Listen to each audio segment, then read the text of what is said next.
ԽՍՀՄ-ում գործում էին Սետկա ԱՆ և Սետկա ՄՕ պետական ծրագրերը նվիրված չբացահայտված թռչող օբյեկտների մասին տեղեկությունների հավաքմանը և վերլուծությանը։ Ամրիում Գրաջ և Blue Book ծրագրերը, որոնք հավաքում էին ականատեսների բոլոր վկայությունները և նրանց վերագրում էին վստահության որոշակի գործակից։ Վկայությունների մեծ մասը պատկանում էր ոչ այնքան առողջ հոգեկան վարք ունեցող մարդկանց։ Օրինակ, դասական մի դեպք, երբ ինչ-որ կին հայտնել է ՉԹՕ տեսնելու մասին, իսկ զինվորականների հարցին, թե ինչպես եք տարբերել, նա պատասխանել է. թռչող ափսեի վրա գրված էր ՉԹՕ։ Բարև ձեզ, ես Լաոն եմ։ Պատկերացրեք, աշխարհի ամենահզոր կառավարությունները տասնամյակներ շարունակ պնդում են, թե մենք մենակ ենք։ Միաժամանակ նրանք ծախսել են միլիարդավոր դոլարներ հետապնդելու, լռեցնելու, թաքցնելու իրենց իսկ խոսքերով գոյություն չունեցող ինչ-որ մի բան։ Հարցը միայն այն չէ, թե արդյոք մենք մենակ ենք։ Հարցն այն է, թե ինչու են նրանք այդքան վախենում, որ մենք իմանանք ճշմարտությունը։ Ձեզ երբևէ պատահել է, որ երկնքում ինչ-որ լույսեր տեսնեք, որոնք շարժվում են անհնարին ձևով, անհետանում, հետո հայտնվում, դուք երևի մտածել եք, թե թվաց։ Բայց ինչ անել, երբ նույնն են տեսնում հարյուրավոր մարդիկ, օդաչուները, զինվորականները, տիեզերագնացները, նրանք, ում մասնագիտությունը ստել չի ներում։ Այսօր մենք խոսենք այն ամենի մասին, ինչի մասին լռում են նույնիսկ ամենահամարձակ լրատվամիջոցները։ Դրեյքի հավասարումը պնդում է, որ ցանկացած պահի կան առնվազն 10 այլմոլորակային քաղաքակրթություններ, որոնք կարող են կապ հաստատել երկրագնդի հետ։ Այսօր գիտությունն հասել է չափազանց մեծ բարձունքների գիտելիքի բոլոր բնագավառներում։ Մարսագնացները Մարս մոլորակի վրա արդեն հայտնաբերել են օրգանական մնացորդներ և մեզ փոխանցել մակերևույթի պատկերներ 4K կետայնությամբ։ Սկաներները բացահայտել են գաղտնի սենյակ Քեոպսի բուրգում։ Իլոն Մասկը բազմակի օգտագործման բեռնատար հրթիռներ է արձակում երկրի ուղեծիր և խոստանում մարդատար հրթիռների մասին։ Հարվարդի գիտնականները պատրաստվում են ռուսական տունդրան բնակեցնել կլոնավորված մամոնտներով։ Տեխնոլոգիաների և ճանաչողական գործիքների առաջընթացը արդեն թույլ է տալիս մեզ նվաճել բարձունքներ, որոնք բոլորովին վերջերս թվում էին անհնար։ Սակայն ոչ բոլոր հարցերին են պատասխաններ տրված։ Գիտության սպիտակ կետ է մնում չբացահայտված թռչող օբյեկտների ֆենոմենը՝ ՉԹՕ։ 100 հազարավոր մարդիկ ամբողջ աշխարհում տեսել են դրանք։ Լուրջ գիտնականները չբացահայտված թռչող օբյեկտների դիտարկումների 95%-ը բացատրում են հալյուցինացիաներով, բնական երևույթներով, դիտորդի գիտակցական ստով կամ սխալմամբ։ Սակայն մնում է անբացատրելի այդ 5%-ը։ Եկեք հիշենք այս 5%-ի մասին։ Այսօր խոսելու ենք ամենահայտնի դեպքերի մասին, որոնք կարծես թե պարզված են, բայց ամեն դեպքում կա մի բայց։ Դե ինչ, սկսենք։ Հետաքրքիր է լինելու։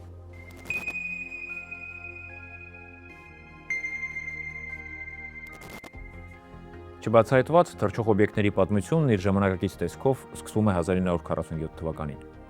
Սարսափելի համաշխարհային պատերազմն ավարտվել էր, սակայն ռազմական օդաչուները գաղտնի զեկույցներում գրում են խորհրդավոր ապարատների մասին, որոնք գիշերները ուղեկցում են իրենց ինքնաթիռները։ Նրանց անվանել են Foo Fighters։ Անգլերենից դա թարգմանաբար նշանակում է ինչ-որ կործանիչ։ Զեկույցները դասվում են խիստ գաղտնի գրիֆի տակ։ Սակայն շուտով խնդիրը սկսեց արձագանքել։ Մասնավոր ինքնաթիռի օդաչու Քենեթ Արնոլդը Կասկադյան լեռների վրա հայտնաբերել է արագ շարժվող 9 ապարատներից կազմված շղթա։ Նրանք կարծես սուզվում, ապա երևում էին երկնքում, վեր ու վար անելով։ Մամուլին տված հարցազրույցում նա նրանց շարժումները նկարագրել է որպես սահում, ինչպես ասենք ջրի վրայով նետված ափսեներ։ Ամերիկան պայթեց ափսեամոլությամբ։ Անմիջապես առաջացան նաև հերկման երկու հիմնական համակարգեր՝ գերգաղտնի նոր թռչող սարքերի դիտարկման վարկածը և օպտիկական խաբեության ակնհայտ տեսությունը։ Հավերժական պայքարի երկու ճամբարները որոշված են։ Եվ ահա նրա առաջին հերոսը՝ հայտնի ուֆոլոգ Դոնալդ Մենզելը։ Նա ՉԹՕ-ի ցանկացած դիտարկում, նույնիսկ գիշերային դիտարկումների դեպքում բացատրում էր կեղծ արևներով։ Նա գրում է. Ձենաբքի մեջ պտտվող ձյանամպերը, ինչպես հայելի, արտացոլում են արևի ճառագայթները, և դրանց տատանվող մակերեսները տպավորություն են ստեղծում, որ ինչ-որ առարկաների շղթա ալիքի նման սուրում է լեռնաշղթայի երկայնքով։ Կա նաև մեկ այլ բացատրություն։ Պարզ, հանդարտ օրը երկրի մթնոլորտում կարող է հայտնվել մանրախողի կամ փոշու մեկ կամ մի քանի շերտ։ Այդ շերտը գրեթե անտեսանելի է, երբ նայում ես նրան ներքևից կամ վերևից, սակայն նրա երկայնքով թռչող ինքնաթիռից այն հիանալի երևում է։ Որոշակի պայմաններում մառախուղը կամ միգամածությունը արտացոլում են արևի ճառագայթները գրեթե հայելու պես։ Իհարկե, դա կեղծ արև էր։ Եվ կարելի էր միայն զարմանալ, թե ինչու միանգամից վերջ չդրեցին այս խորհրդավոր պատմությանը։ Մենզելն իր ժամանակի առաջատար եւ լուրջ աստղագետներից էր, սակայն գործընկերները նրան չէին ընդունում որպես ուֆոլոգ, չբացահայտված թռչող օբյեկտների հետազոտող։ Դաժանորեն քննադատում էին ՉԹՕ-ի գիտական բացատրության նրա մեթոդները, անվանելով դրանք թշվառ մեթոդներ։ Ուֆոլոգիայում նույնիսկ հայտնվեց մենզելյանա տերմինը։ Օդաչու Քենեթ Արնոլդի դիտարկումների շուրջ գրքերը միայն հանդարտվել էին, երբ Ռոզուելի մոտ մի աղքատ ֆերմերի ագարակում վթարի ենթարկվեց մի օբյեկտ։ Նույն 47-ի հուլիսի 8-ին ֆերմեր Մարկ Բրեյզելը տեղեկացնում է 509-րդ ավիառումբային գնդի ռազմաբազա օբյեկտի կոշտ վայրեջքի մասին։ Զինվորականները ժամանում են ագարակ։ Ֆերմերը նրանց փոխանցում է մի քանի բեկոր։ Թիմի կազմում ժամանել էր նաև ավիացիայի մայոր Ջեսսի Մարսելը։ Նա հավաքում է վթարված օբյեկտի մասերը եւ վերադառնում բազա։ Սակայն այս դեպքն արդեն հետաքրքրություն էր առաջացրել մամուլի թղթակիցների մեծ ամբոխի մոտ։ ԱՄՆ-ի մամուլը կրկին հայտարարում է. Ռոզուելի մոտ թռչող ափսե է ընկել։ Սպասում ենք հանձնաժողովի աշխատանքի արդյունքներին։ Սկսվում է ափսյամոլության նոր փուլ։ Մամուլը սպասում է հանձնաժողովի եզրակացությունների։ Հասարակայնության հետ կապերի սպա լեյտենանտ Ուոլտեր Հաութը ընթերցում է բազայի պետ գնդապետ Ուիլյամ Բլանշարի դիրքորոշումը։ Դիրքորոշումը պարզ է։ Մենք դեռ չենք կարող ասել, թե դա ինչ է, բայց դա մեր ինքնաթիռը չէ։ Շնորհակալություն բոլորին։ Պետք է ասել, որ Ուիլյամ Բլանշարը երբեք հիմար զինվորական չի եղել։ Այո,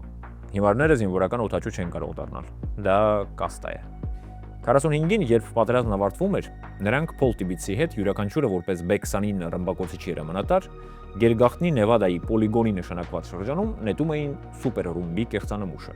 Փոլ Տիբիցին բախտ վիճակվեց։ Հաշվարկային ռմբանետման օրը քամին նրա օգտին էր, եւ փոքրիկը, ինչպես անվանեցին առաջին ատոմային ռումբը, ավելի մոտ է ընկնում նպատակակետին։ Տիբիցը թռչում է ռմբակոծելու Հիրոսիման, իսկ Բլանշարը մնում է կրկնորդ։ Սա պարզապես հասկանալու համար, թե ով էր Բլանշարը։ Բայց եկեք վերադառնանք 1947-ին, 509-րդ ավիագնդի բազա։ Մնացորդների մասին մամուլի ասուլիսից հետո հաջորդ օրը ավիաբազայի ղեկավարությունը նկատողություն է ստանում։ Կրկին մամուլի ասուլիս։ Այժմ լեյտենանտի փոխարեն հայտարարություն է անում բրիգադային գեներալ Ռոջեր Ռեյմին։ Նա ամեն ինչ հերքում է։ Ցույց է տալիս օդերևութային զոնդի պատարիկներ եւ Մարսելին ու Բլանշարին ներկայացնում է որպես ապուշներ, որոնք չեն կարողացել տարբերել օդապարիկը այլմոլորակային ապարատից։ Բոլորին լռել, ոչինչ չի եղել։ Սակայն կան բազմաթիվ վկայություններ այն մասին, թե ինչպես են բեռնում այդ իբր օդապարիկների կամ զոնդի բազմաթիվ բեկորները եւ ռմբակոծիչներով ուղարկում Ռայթ Փաթերսոն։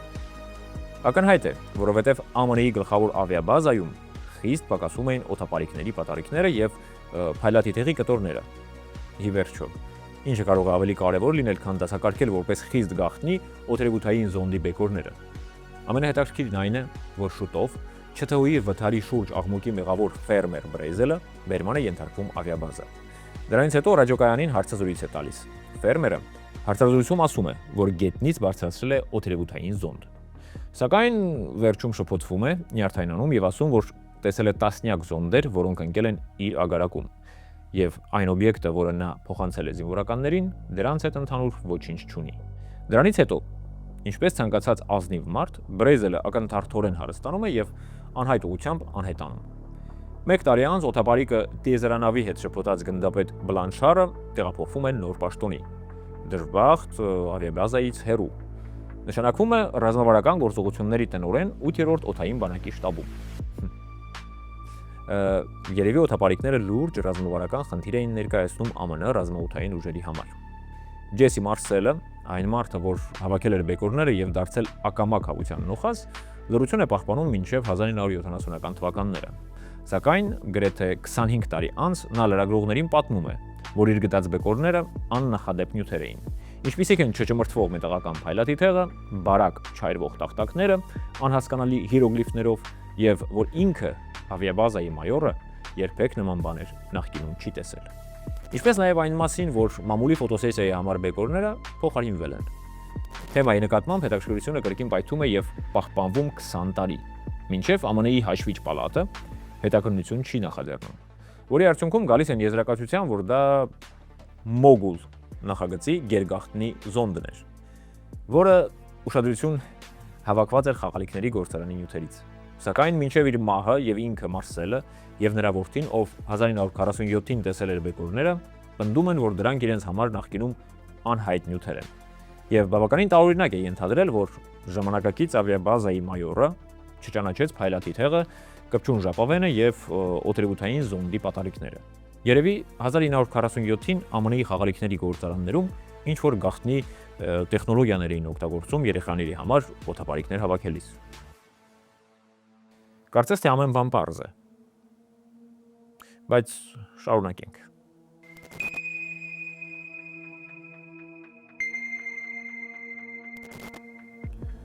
1961 թվականի սեպտեմբերին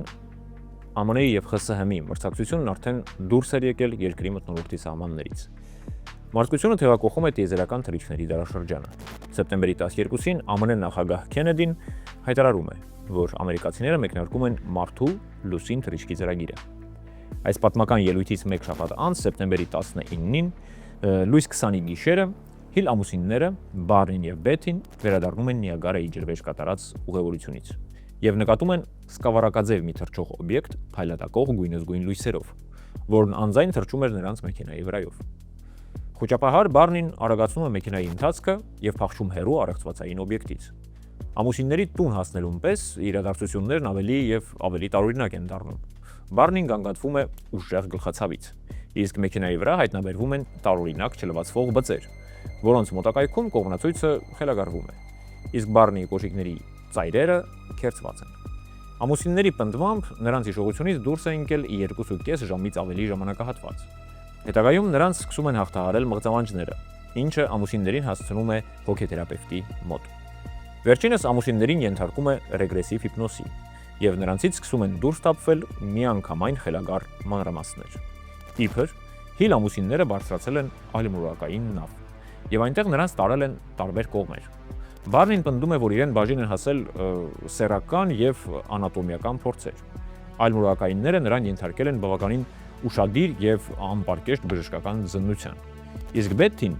իբր արժանացել է պատվի զրուցելու հենց նավի կապիտանի հետ։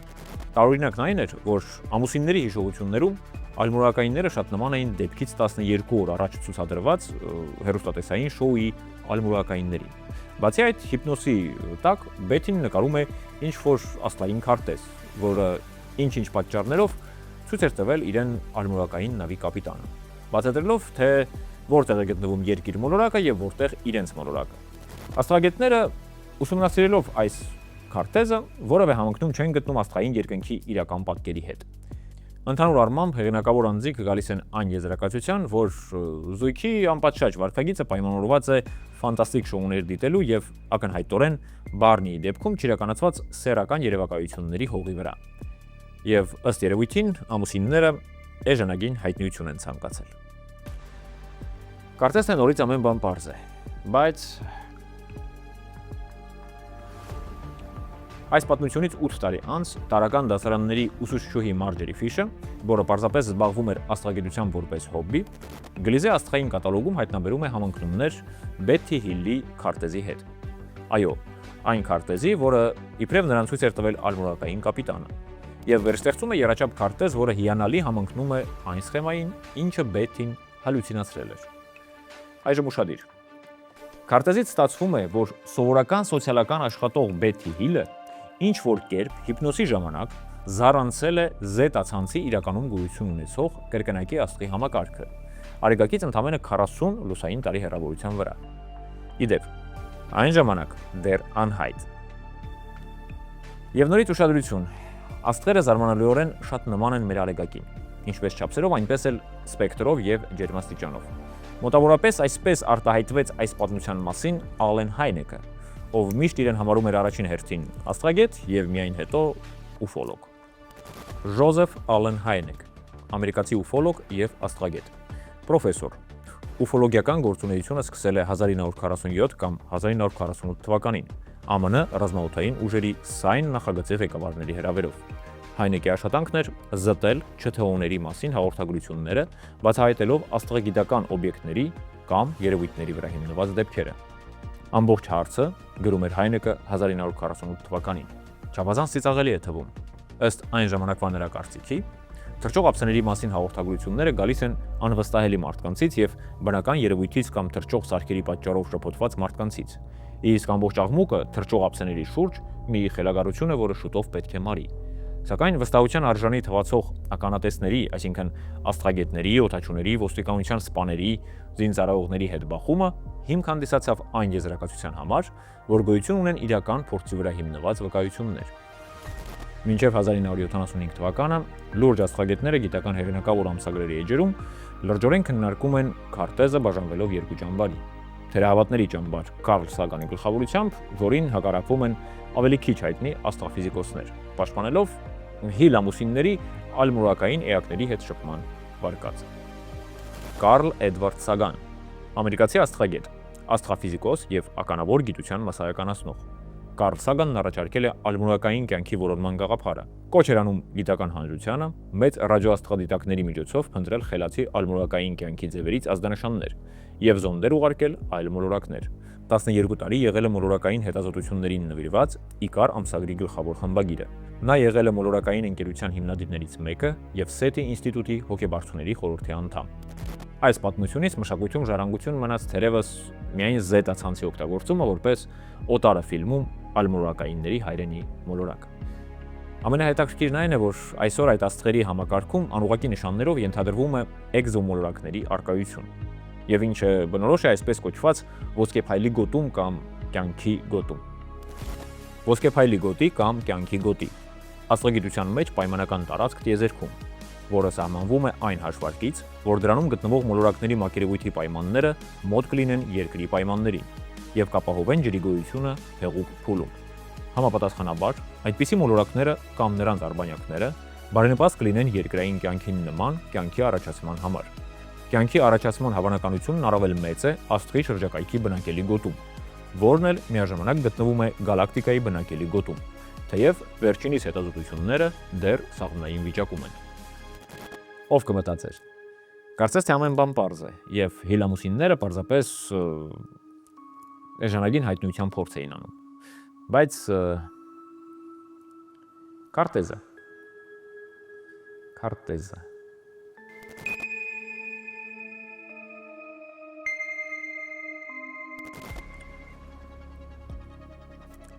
Բացվեց առաջին գերձայնային մարդատար ավիագիծը, որը սպասարկվում էր ֆանտաստիկ կոնկորդներով, իսկ Մարսի վրա վերջապես սկսեց իր լիարժեք աշխատանքը Վիկինգ առաջինը, առաջին ապարատը, որը հաջողությամբ իրականացրեց մարսյան ծրագիրը։ Ուղիղ 2 ամիս անց Թեհրանի երկնքում տեղի ունենում պատմության մեջ ՉԹՕ-ի հետ կապված ամենահայտնի դեպքերից մեկը։ 2 ժամ շարունակ Իրանի մայրաքաղաքի գիշերային երկնքում դիտարկվում է ՉԹՕ, որի հետապնդման համար օդ են բարձրացնում կործանիչներ, որոնց մոտ օբյեկտի մոտակայքում խափանվում են զենքի կառավարման համակարգերը։ Այս դեպքն անգամ արժանացավ ԱՄՆ հետախուզական ծառայության ուշադրությանը։ Զեկույցի որակը գնահատվում էր ԱՄՆ պաշտպանության նախարարության հետախուզական վարչության հատուկ ձևաչափի համաձայն։ Հատուկ ձևաչափը ակնառու դեպք է համարվում ՉԹՕ-ի դասական դիտարկումը, որը բավարարում է վստահելի դիտարկման բոլոր չափանիշներին։ Օբյեկտը դիտարկվել է մի քանի տարբեր դիրքերից։ Բազմաթիվ դիտորդների բարձր հավաստիություն։ Տեսողական դիտարկումները հաստատվել են ռադարային դիտարկումներով։ Նմանատիպ էլեկտրամագնիսական էֆեկտներ դիտարկվել են գոնե 3 ինքնաթիռների վրա։ Դիտարկվել են ՉԹՕ-ի հայտնվելու հոգեբանական էֆեկտներ։ ՉԹՕ-ն ուներ մեծ մանևրելու ունակություն։ Օդաչուներից մեկը Յադի Նազերին ենթադրել է, որ օբյեկտը շարժվում էր ժամում 2-3 հազար մղոն արագությամբ։ Նա հայտարարել է, որ օբյեկտը վեր էր ամեն արագությունից եւ հզորությունից։ Հետագայում F4-ը միևնույնն է չէր կարող նրան հասնել։ Ահա երբ ես հասկացա, որ դա ՉԹՕ է։ Նազերին ավելացնում է, որ ոչ մի երկիր չունի այդպիսի թռչող օբյեկտներ։ Ուստի ես մտածեցի, որ սա այլ մոլորակից է։ Երկրորդ F4-ի օդաչու Փարվիզ Ջաֆարին պատմում է, որ հրթիռը արձակելու անհաջող փորձից հետո նա վախեցել է իր կյանքի համար եւ փորձել է սեղմել կատապուլտի կոճակը։ Սակայն համապատասխան կոճակը չի աշխատել։ 2007 թվականի նոյեմբերի 12-ին Վաշինգտոնում կայացած մամուլի ասուլիսում Ջաֆարին հայտնում է, որ գլխավոր օբյեկտը արձակել է 4 ավելի փոքր օբյեկտներ։ Դրանցից մեկը թռչել է ինքնաթիռի ուղղությամբ եւ վերադարձել գլխավորի մոտ։ Երկրորդի վրա Ջաֆարին փորձել է հարձակվել, եւս մեկը հետևում էր նրան, իսկ վերջինը պայծառ փայլում էր եւ ընկել է անապատում։ Երկու կործանիչների օդաչուները, պատասխանելով մամուլի ասուլիսում տրված հարցերին, վստահելիորեն հայտարարում են, որ տեսել են ալմորակային ծագման օբյեկտ։ Գեներալ Նադեր Յոսեֆին վկայում է, որ հրամայել է օդ բարձրացնել երկու կործանիչ։ 1976 թվականի սեպտեմբերի 19-ին ձեռք բերած փորձի պատճառով ես հավատացի, որ այնտեղ ինչ-որ բան կա։ Մենք չգիտենք, թե դա ինչ է եւ որտեղից է հայտնվել։ Յոսեֆին հիշում է բազմաթիվ մանրամասներ, որոնք արդեն նշված էին զեկույցում, բայց նաեւ ավելացնում է բազմաթիվ նորերը։ Նա հայտարարում է, որ երկրորդ F4-ը, կորցնելով կապը եւ զենքը կառավարելու հնարավորությունը, փորձել է հետապնդել ՉԹՕ-ին։ Սակայն նույնիսկ երկու մախին համապատասխան արագությամբ նա չի կարողացել հասնել օբյեկտին, այսինքն ձայնի արագությունից կրկնակի անգամ ավելի։ Օդաչուները որոշել են վերադառնալ Մեհրաբադ օդանավակայան։ Ըստ Յոսեֆիի, երբ ինքնաթիռը մոտենում էր գետնին, իրեն զանգահարել են կառավարման աշտարակից եւ զեկուցել, որ ՉԹՕ-ն հետապնդել է կործանիչներին մինչև բազա։ Եվ այսպես շարունակ եւ նման բազմաթիվ նյութեր այս դեպքի շուրջ։ Հսկայական քանակությամբ զինվորականների, օդաչուների, դիսպետչերների եւ հետախույզների վկայություններ։ Թվում էր, թե վերջապես մենք ունենք հիասքանչ, հեղինակավոր, անվիճելի ՉԹՕ-ի դիտարկում, օբյեկտիվ հսկողության միջոցներով, հեղինակավոր մարդկանց կողմից դիտարկում եւ արձանագրված։ Այն, ինչ պակասում էր երևույթի գիտական ճանաչման համար։ Եվ ինչ? Ոչինչ։ Պատմությունը կրկին մոռացվեց, իսկ դրա հետ կապված փաստաթղթերը եւ 2 տարի անց նույն տեղում նմանատիպ օբյեկտի դիտարկման կրկնված դեպքը կորել են կամ դասակարգվել որպես խիստ գաղտնի կամ հույժ գաղտնի։ Սովորական պրակտիկա է գաղտնիացնել գոյություն չունեցող երևույթները։ Ասենք, նույն կերպ գաղտնի կնիք են դնում մարդկանց այն պատմությունների վրա, ովքեր մի երկու շիշ ալկոհոլից հետո իրենց տանը սկյուրիկներ են տեսնում։ Բելկա։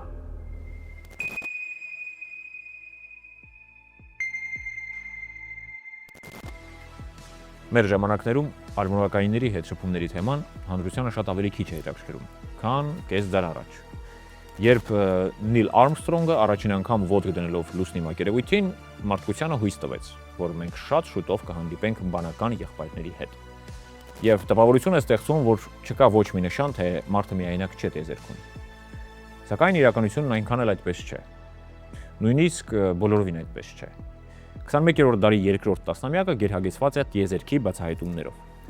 Մենք վերջապես սկսել ենք համոզվել այլ արեգակների մոտ մոլորակների առկայության մեջ, որոնցից շատերը շատ նման են մեր երկրին։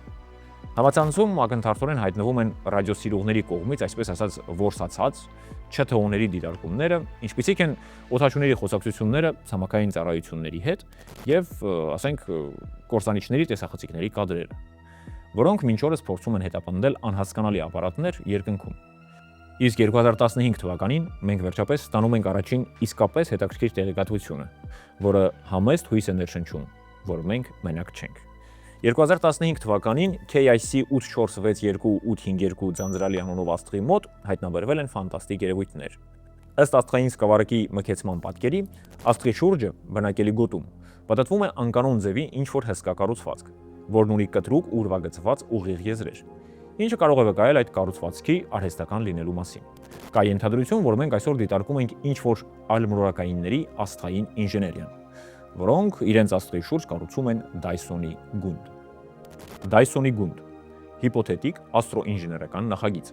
առաջարկված Ֆրիմեն Դայսոնի կողմից, որը ներկայացնում է մեծ շարավղով մոլորակային ուղեծրերի շարավղի կարգի համեմատաբար բարակ գնդաձև թաղանթ, կենտրոնում աստղով։ Ենթադրվում է, որ տեխնոլոգիապես զարգացած քաղաքակրթությունը կարող է կիրառել նման կառույց կենտրոնական աստղի էներգիան առավելագույնս օգտագործելու եւ կենսատարածքի խնդիրը լուծելու համար։ Այս ամենից ամենազարմանալին այն է, որ քանի որ աստղը մեզանից գտնվում է 1500 լուսային տարի հեռավորության վրա, մենք տեսնում ենք ոչ թե այսօրվա վիճակը, այլ այն, ինչ տեղի է ունեցել 1500 տարի առաջ։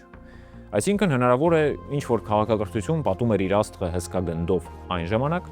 երբ արարչագործության պսակը, մարդը, դեռ նույնիսկ ժամանակակից կոյուղի չէր հորինել, եւ կամ ասենք գնում էր ինչ-որ խաչակրած արշավանքների։ Այսօր Թաբիի աստղը, որն այդպես է կոչվել ի պատիվ աստղագետ Թաբեթ Աբոյաջյանի, ով բացահայտել է նրա անսովոր հատկությունները, ուշադիր ուսումնասիրվում է Սեթի ծրագրի կողմից, Ֆերմիի պարադոքսի, որտեղ են նրանք հարցին վերջապես պատասխան գտնելու հույսով։ Ֆերմիի պարադոքս։ Պարադոքսն առաջարկվել է ֆիզիկոս Էնրիկո Ֆերմիի կողմից, ով կասկածի տակ է առել այլմոլորակային քաղաքակրթությունների հայտնաբերման հնարավորությունը եւ կապված է արդիականության ամենակարևոր հարցերից մեկին պատասխանելու փորձի հետ։ Արդյոք մարդկությունը տիեզերքում միակ տեխնոլոգիապես զարգացած քաղաքակրթությունն է։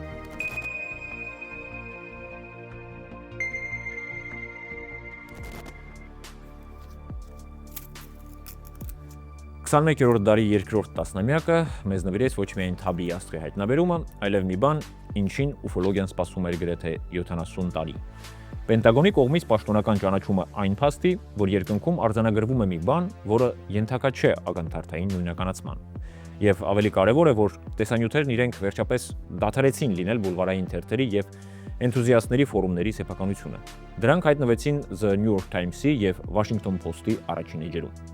2017-ի դեկտեմբերին The New York Times թերթը հրապարակում է 3 տեսահոլովակ, որոնք նկարահանվել են ԱՄՆ ռազմածովային ուժերի կործանիչների ինֆրակարմիր ուղղորդման տեսախցիկներով։ Հոլովակները ստանում են Flyer, Gimbal եւ Go Fast անվանումները։ Դրանցում պատկերված են ռազմական օդաչուների հանդիպումները օբյեկտների հետ, որոնք իրենց պահում են այնպես, ինչպես մարդկության հայտնի ոչ մի թռչող սարք։ Բայց եկեք հերթականությամբ։ Փաստագրված դեպքերից առաջինը վերաբերվում է 2004 թվականին։ USS Nimitz ավիակիր հարվածային խումբը մարտական հերթապահություն էր իրականացնում հարավային Կալիֆոռնիայի ափերի մոտ։ Princeton հածանավը, որը հագեցած էր նորագույն ռադարներով, արդեն 2 շաբաթ արձանագրում էր ինչ-որ տարօրինակ բան։ Օբյեկտները հայտնվում են 80,000 ֆուտ բարձրության վրա։ Դա մոտ 24 կիլոմետր է։ Այնուհետև արագընթաց, այսպես ասած, գահավիժում են դեպի օվկիանոս, կտրուկ անշարժանում 20,000 ֆուտ բարձրության վրա եւ մնում օդում կախված։ Մարդու կողմից ստեղծած ոչ մի ինքնաթիռ, ոչ մի թռչող սարք այսպես չի թռչում։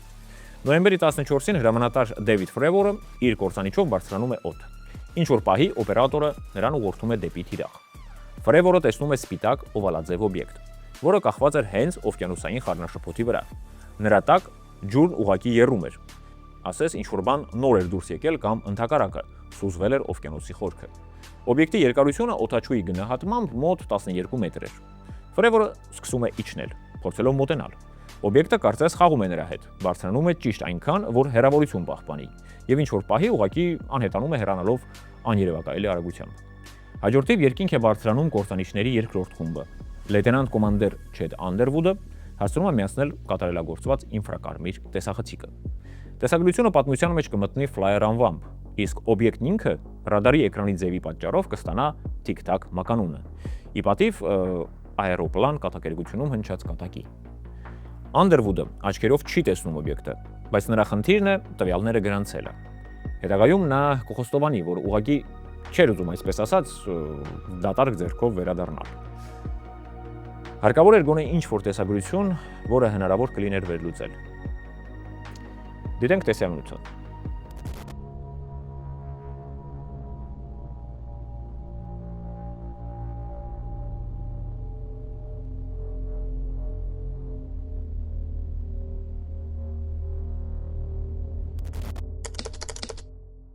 Տասը տարի անց պատմությունը կրկնվում է։ Այս անգամ ուշադրության կենտրոնում է USS Theodore Roosevelt ավիակիր խումբը։ ԱՄՆ-ի արևելյան ափի մոտ F-A-18 կործանիչները կրկին արձանագրում են չբացահայտված օբյեկտներ։ Տեսախցիկները տեսաձայնագրում են նյութեր, որոնք հետագայում կհայտնվեն լրատվամիջոցներում Gimbal եւ Go Fast անուններով։ Առաջինում օբյեկտը պտտվում է իր առանցքի շուրջ, անտեսելով աերոդինամիկայի օրենքները։ Երկրորդում օբյեկտը շարժվում է հսկայական արագությամբ օվկիանոսի հենց մակերևույթի վրայով։ Դիտենք կադրերը։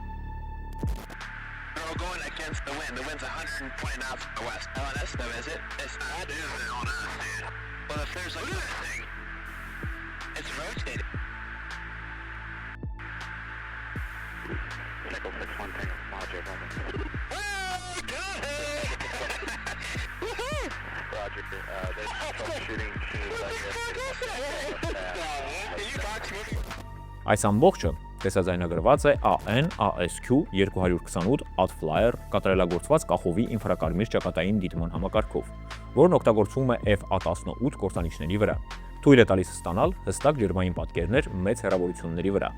Այս համակարգի արժեքը գրեթե $3 միլիոն է։ Պատմությունը հրապարակայնություն է ստանում այն մարդկանց շնորհիվ, ում դժվար է կասկածել էժանագին սենսացիաների հանդեպ սիրո մեջ։ Քրիստոֆեր Մելոնը, Պաշտպանության նախարարի հետախուզության գծով օգնականի նախկին տեղակալը, մամուլին է փոխանցում տեսագրությունները։ Լուիս Էլիզոնդոն, ով ղեկավարում էր Պենտագոնի օդատիեզերական ոլորտում սպառնալիքների նույնականացման համար գաղտնի ծրագիրը, հրաժարական է տալիս Պաշտպանության նախարար Ջեյմս Մեթիսին ուղղված բարձրաձայն նամակով։ Նա հայտարարում է, որ ծրագիրը լուրջ չեն ընդունում, իսկ տվյալները, որոնք կարող էին լույս սփռել երևույթների բնույթի վրա, տարիներ շարունակ արխիվներում փոշի են հավաքում, դասակարգված որպես հույժ գաղտնի։ 2019-ի սեպտեմբերին Պենտագոնի մամուլի քարտուղար Սյուզան Գոֆը հրապարակայնորեն հաստատում է տեսանյութերի իսկությունը։ Նրա ձևակերպումը չոր է, բայց նշանակալի։ Սա չբացահայտված օդային երևույթների ներխուժումների թվի ավելացման ավելի լայն խնդրի մի մասնիկն է։ 2020 թվականի ապրիլի 27-ին Պենտագոնը պաշտոնապես հրապարակում է 3 տեսահոլովակ։ Այժմ դրանք պարզապես արտահոսած նյութեր չեն, այլ փաստաթղթեր, որոնք հաստատվել են ԱՄՆ Պաշտպանության նախարարության կողմից։ 2021 թվականի ապրիլին հայտնի է դառնում նոր կադրերի մասին։ Այս անգամ օբյեկտները նկարահանվել են զինծառայողների կողմից USS Russell նավի վրա 2019 թվականին։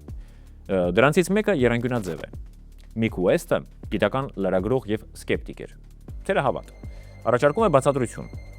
Եռանկյունաձև ձևը կարող է լինել օպտիկական էֆեկտ, որը հայտնի է որպես բոկե։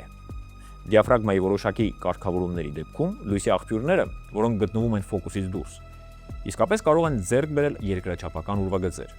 2021-ի մայիսին Պենտագոնը հաստատում է ևս մեկ տեսագրության իսկությունը USS Omaha-ից։ Դրանում գնդաձև օբյեկտը նկարահանված ինֆրակարմիր տեսախցիկով արագ տեղաշարժվում է էկրանով, այնուհետև անշարժանում եւ հետո դանդաղ ընկղմվում ջրի մեջ։ Միք Ուեսթը զուսպ մեկնաբանում է։ Այն շարժվում է ինչպես ինքնաթիռ, իրեն պահում է ինչպես ինքնաթիռ։ Ջուր, ինքնաթիռ։ Ջուր, ընկղմվել, ինքնաթիռ։ Մի բան սխալ է։ 2023-ի գարնանը Aaron Պենտագոնի նոր ստորաբաժանումը, որը ստեղծվել է չբացահայտված երևույթները ուսումնասիրելու համար, հրապարակում է նոր տվյալներ։ NASA-ի անկախ հետազոտական խմբի հրապարակային նիստում AARO-ի տնօրեն Շոն Քըրքփաթրիկը ցուցադրում է ինֆրակարմիր տեսանյութ, որը նկարահանվել է ԱՄՆ-ի արևմուտքում 2021 թվականին։ Առևտրային չվերթների վերաբերյալ տվյալների վերլուծությունից հետո մասնագետները գալիս են եզրակացության, որ տեսանյութում սովորական մարդատար ինքնաթիռներ են։ Նույն թվականին հրապարակվում են MQ-9 օդաչուների կադրեր, որոնք նկարահանվել են Մերձավոր Արևելքում եւ Հարավային Ասիայում։ Օբյեկտներից մեկը նկարագրվում է որպես մետաղական գնդակ։ Մյուսները մանրակրկիտ վերլուծությունից հետո նույնականացվում են որպես մարդատար ինքնաթիռներ։ Շարժիչների ջերմային հետքը կասկածներ չի թողնում։ Երրորդները թերահավատների կարծիքով կարող են լինել սովորական օդերևութային զոնդեր։ Ինչ ունենք։ Տվյալների հսկայական զանգված, տեսագրությունների տասնյակ ժանր, օդաչուների վկայություններ, ռադարներ, ինֆրակարմիր տեսախցիկներ։ Եվ ինչպես սովորաբար լինում է, հնարավոր բացատրությունների մի ամբողջ փունջ։ Վարկած առաջին, թերահավատ վարկած այս տեսագրությունների մասին։ Սարքերի անոմալիաներ, պարալաքս, օպտիկական պատրանքներ, մեկնաբանման սխալներ։ Միք Ուեսթը, ով երկար տարիներ է նվիրել ուֆոլոգիական առասպելների հերկմանը, հիշեցնում է. տվյալների բացակայությունը չի նշանակում, որ հավանական բացատրությունը այլ մոլորակայիններն են։ Վարկած երկրորդ. հավանական հակառակորդի առաջադեմ տեխնոլոգիաներ, Ռուսաստանի կամ Չինաստանի կողմից մշակված անօդաչուներ, որոնք ունակ են աներևակայելի մանևրների եւ օգտագործվում են ԱՄՆ-ի հոբ համակարգերի մասին տվյալներ հավաքելու համար։ Աստրոֆիզիկոս Ադամ Ֆրանկը The New York Times-ի էջերում ենթադրում է. հնարավոր է մեզ ուղղակի ծաղրում են, ստիպում են միացնել ռադարները, որպեսզի բացահայտեն մեր ռադիոէլեկտրոնային հետախուզության հնարավորությունները։ Ադամ Դոդը եւ անվտանգության փորձագետ Ջեք Վայնշտեյնը առարկում են. հայտնի երկրներից ոչ մեկը չունի այդպիսի բնութագրիչներով սարքեր ստեղծելու հնարավորություններ եւ տեխնոլոգիաներ։ Ավելին, ոչ մի երկիր թույլ չէր տա, որ հակառակորդը հանգիստ փաստագրի իր նորագույն տեխնոլոգիաները։ Իդեպ, եթե Ադամ Դոդը այդքան էլ հայտնի չէր, ապա Վայնշտեյնը ռազմաօդային ուժերի գեներալ լեյտենանտ է։ Իհարկե այժմ արդեն թոշակառու։ Պենտագոնում նրա վերջին պաշտոնը ռազմավարական զսպման եւ միջուկային ինտեգրման գծով շտաբի պետի տեղակալն էր։ Վարկած 3. Հոգեբանական։ Ինչպես ասենք հիլ ամուսինների դեպքում, բայց այժմ մենք գործ ունենք հարգարժան մարդկանց անկեղծ մոլորությունների հետ։ Օդաչուները տեսնում են մի բան, ինչը չեն կարող բացատրել, եւ լրացնում են պատկերը իրենց երևակայության եւ մասնագիտական անփորձության պատճառով։ Եվ վարկած 4. Այն, ինչի համար սկսվել էր այս ամբողջ խոսակցությունները՝ այլմոլորակային տեխնոլոգիաներ։ 2021-ի հունիսին ԱՄՆ ազգային հետախուզության տնօրենի գրասենյակը կամ վարչությունը հրապարակում է չբացահայտված օդային երևույթների վերաբերյալ նախնական զեկույց։ Փաստաթղթի եզրակացությունները զգուշավոր են մինչև անհնարինությունը։ Տվյալները բավարար չեն օբյեկտների բնույթը որոշելու համար։ 20 տարվա ընթացքում 144 դեպք եւ ոչինչ չի հաջողվել բացատրել։ Որոշ օբյեկտներ օդաչուների խոսքերով ցուցադրել են անսովոր թռիչքային բնութագրեր։ Շարժվել են առանց տեսանելի շարժամիջոցների, գերազանցել են ձայնի արագությունը առանց բնորոշ պայթյունի,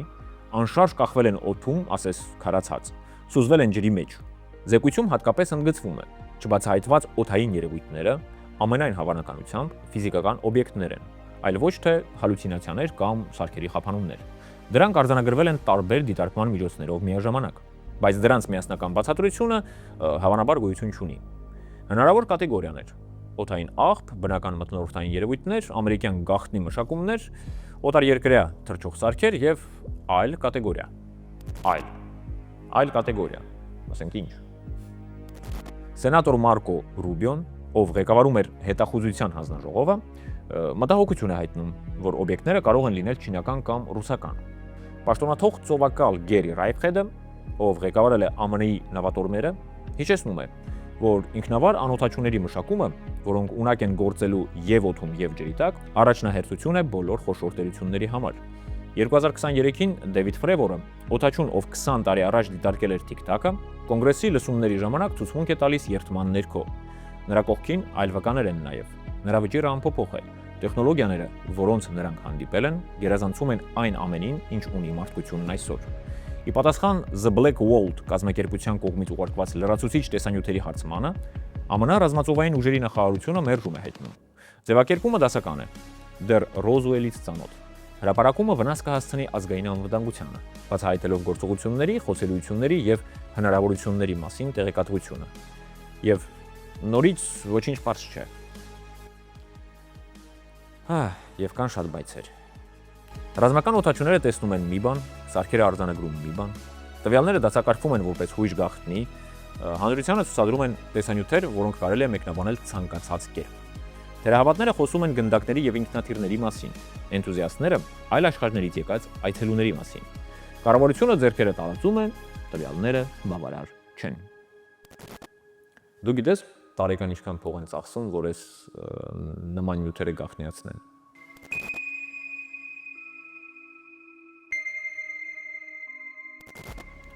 Ամերիկայի Միացյալ Նահանգներ 2026 թվականի սկիզբը նշանավորվեց նրանով, ինչին այսպես ասած ուֆոլոգիական հանրությունը սպասում էր տասնամյակներ, եւ 2026-ը արդեն պատմության մեջ մտել է որպես տարօրինակությունների տարի։ Նախկին նախագահները բարձրաձայն խոսեցին ՉԹՕ-ի մասին, գործող նախագահը հրամայեց հրապարակել փաստաթղթերը։ Եվ իհարկե տեղի ունեցավ այն, ինչը տեղի ունենում միշտ, երբ խոսքը վերաբերում է կառավարական գաղտնիքներին։ Փաստաթղթերը սկսեցին անհետանալ։ Փետրվարի 14-ին ամերիկացի բլոգեր Բրայան Քոենի ոդքասթում նախկին նախագահ Բարակ Օբաման մասնակցում է բլից հարցման։ Առաջին հարցը՝ այլմոլորակայինները իրական են։ Օբամայի պատասխանը հակիրճ է։ Նրանք իրական են։ Համացանցը պայթում է։ Ամբողջ աշխարհում անպագորգոր վերնագրեր են։ ԱՄՆ նախկին նախագահը հաստատել է այլմոլորակայինների գոյությունը։ Սակայն ինչպես հաճախ է պատահում, կան այլ մանրամասներ։ Հաջորդ օրը Օբաման ստիպված է լինում պարզաբանում հրապարակել իր սոցիալական ցանցերում։ Նա գրում է. Ես փորձում եի հետևել բլից հարցման ձևաչափին։ Վիճակագրորեն տիեզերքն այնքան մեծ է, որ կյանքի գոյության հավանականությունը այնտեղ ինչ-որտեղ բարձր է։ Սակայն արեգակնային համակարգերի միջև հեռավորություններն այնքան հսկայական են, որ մեծ այլմոլորակայինների այցելելու հավանականությունը փոքր է։ Եվ ես իմ նախագահության ընթացքում որևէ ապացույց չեմ տեսել։ թարգմանված։ Նույն հարցազրույցում Օբաման անդրադառնում է լեգենդար Զոնա 51-ին, Նևադայի գաղտնի բազան, որտեղ ըստ լուրերի պահվում են ՉԹՕ-ների բեկորներ եւ ալմուրակայինների մարմիններ։ 70 տարի է հանգիստ չի տալիս դավադրության տեսությունների կողմնակիցներին։ Դավադրության տեսությունների կողմնակից։ Այո, մոտավորապես այդպես թարգմանվում է կոնսպիրոլոգ բառը։ Կարելի է հայերեն բառ հորինել։ Նախկին նախագահը խոստովանում է, որ եղել է այնտեղ, եւ հեգրանքով ավելացնում է, այնտեղ ոչ մի ստորգետնյա օբյեկտ չկա։ Եթե իհարկե գոյություն չունի վիթխարի դավադրություն եւ նրանք դա թաքցրել են նույնիսկ Միացյալ Նահանգների նախագահից։ Իդեպ, Բարակ Օբաման առաջին անգամ չէ, որ անդրադառնում է ՉԹՕ-ի թեմային։ 2021-ին Ջեյմս Քորդենի շոուում նա պատմում է, որ պաշտոնը ստանձնելուց անմիջապես հետո հարցրել է խորհրդականներին, թե արդյոք Պենտագոնում կա լաբորատորիա,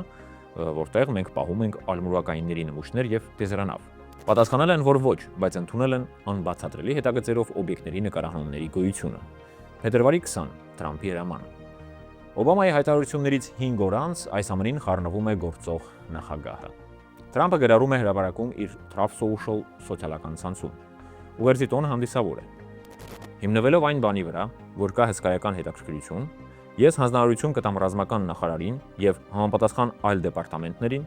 ու գործակալություններին սկսելու կառավարական ֆայլերի բացահայտման եւ հրապարակման գործընթացը, որոնք վերաբերում են ալմուրակային եւ արտաքին կյանքին, չբացահայտված օդային երևույթներին եւ չբացահայտված թռչող օբյեկտներին, ինչպես նաեւ այս չափազանց բարդ, բայց չափազանց հետաքրքիր եւ կարեւոր հարցերի հետ կապված ցանկացած այլ նյութերի։ Աստված օրհնի Ամերիկան։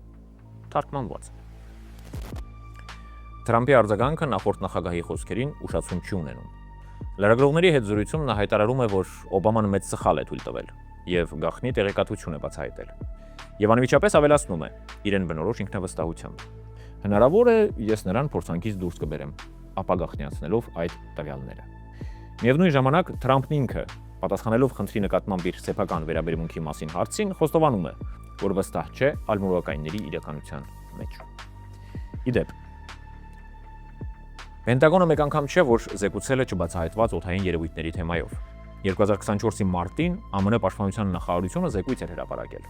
որտեղ ասվում էր, որ չեն գտել չբացահայտված երևույթների որևէ կապ ապացույց ալմուրակային տեխնոլոգիաների հետ։ Դիտարկումների մեծ մասը բացատրվում էր օդերևութային զոնդերով, անօդաչուներով, արբանյակներով կամ սովորական ավիատեխնիկայով։ Փետրվարի վերջ։ Անհետացած արխիվներ։ Եվ ահա տեղի ունենում մի բան, որը պատմությունը, այսպես ասած, բյուրոկրատականից վերածում է դետեկտիվի։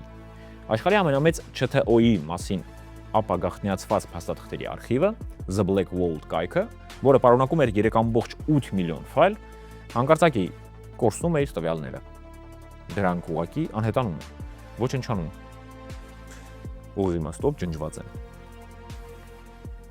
Daily Mail-ի տվյալներով դա տեղի ունենում Թրամփի փաստաթղթերը հրապարակելու ծրագրերի մասին հայտարարությունից անմիջապես հետո։ Իդեպ, The Black Vault-ն առաջին անգամ չէ, որ հայտնվում է ՉԹՕ-ների հետ կապված պատմության մեջ։ 2020-ին հենց այս կազմակերպությունն էր հարցում ուղարկել ԱՄՆ ռազմածովային ուժերին տեղեկատվության ազատության մասին օրենքով, պահանջելով տրամադրել լրացուցիչ տեսանյութեր։ Այդ ժամանակ կառավարությունը հաստատել էր ձայնագրությունների առկայությունը, բայց հրաժարվել էր դրանք հրապարակել, պատճառաբանելով ազգային անվտանգությանը հասցվող վնասը։ Իսկ ահա 2026 թվականի հուլիսին սպասվում է մի իրադարձություն, որն արդեն անվանում են մարդկության պատմության մեջ ամենակարևոր հայտարարությունը։ Վավերագրող ռեժիսոր Մարկ Քրիստոֆեր Լին պնդում է, որ Դոնալդ Թրամփը պատրաստ է պաշտոնապես հաստատել ալմուրակային քաղաքակրթությունների հետ շփումը։ Ամսաթիվը խորհրդանշական է ընտրված 2026 թվականի հուլիսի 8-ը։ Հենց այս օրը 1947 թվականին զինվորականները հայտարարեցին Ռոզուելում գտնված մեկորների մասին։ Խոսակցությունները թեժանում են Նյու Մեքսիկո նահանգի Ռոզուելի ավիացիոն կենտրոնի տարածքում բռնկված հրդեհով։ Հրդեհը բռնկվել է համար 84 անգարի մոտակայքում, որտեղ ըստ քաղաքային լեգենդի մինչ օրս պահվում են հենց այդ օբյեկտի բեկորները։ Ինչ ունենք 2026-ին։ Նախկին նախագահն ասում է, նրանք իրական են, եւ անմիջապես պարզաբանում, որ դա ընդամենը վիճակագրական հավանականություն է։ Գործող նախագահը հրամայում է հրապարակել ամեն ինչ, բայց փաստաթղթերը խորհրդավոր կերպով անհետանում են։ Պենտագոնը տասնամյակներ շարունակ տվյալներ է հավաքում, բայց զեկույցներում գրում է. ոչինչ հաստատված չէ։ Իսկ հասարակությունը հրապարակումների վերնագրերից հետաքրքրված, ավելի շուտ բորբոքված, սպասում է հուլիսի 8-ին։ Իսկ միգուցե այս ամենը պարզապես քաղաքական օրակարգի վրա ուշադրություն գրավելու հերթական փորձն է։ Մարդկությունը մոտակա տարիներին պլանավորում է վերադառնալ լուսին եւ կյանքի մի մասնիկ տեղափոխել Մարս։ Գիտությունը նույնիսկ պարզել է, որ դինոզավրերը կրում էին բազմագույն փետուրներ եւ վերարտադրել է 70 միլիոն տարի առաջ անհետացած հսկաների ձայները։ Իսկ այն հասարակ հարցին, թե ինչ է թռչում երկնքում, գիտնականները նախընտրում են պատասխանը թողնել դեղին մամուլին եւ նրա ոչ ադեկվատ փորձագետներին։ Մի բան մնում է անփոփոխ, ինչպես 79 տարի առաջ, այնպես էլ 2026-ին։ Ոչ ոք չգիտի, թե ինչ է թռչում մեր վրայով։ Գերգաղտնի ռազմական ինքնաթիռներ, կեղծ արևներ, հիվանդ երևակայության պտուղներ, թե ամեն դեպքում ՉԹՕ։ Գրեք մեկնաբանություններում ձեր տարբերակը կամ ասենք ձեր կարծիքը։ Հետևեք մեր էջի թարմացումներին, բաժանորդագրվեք, եթե հետաքրքիր է։ Եվ եթե 2026 թվականի հուլիսի 8-ին ի հայտ գան նոր հետաքրքիր փաստեր, ապա մենք անպայման կանդրադառնանք դրանց։ Ով գիտե, թե ինչ նորություններ են մեզ սպասվում այս տարում։ Առողջ եղեք, մնացեք բարյավ։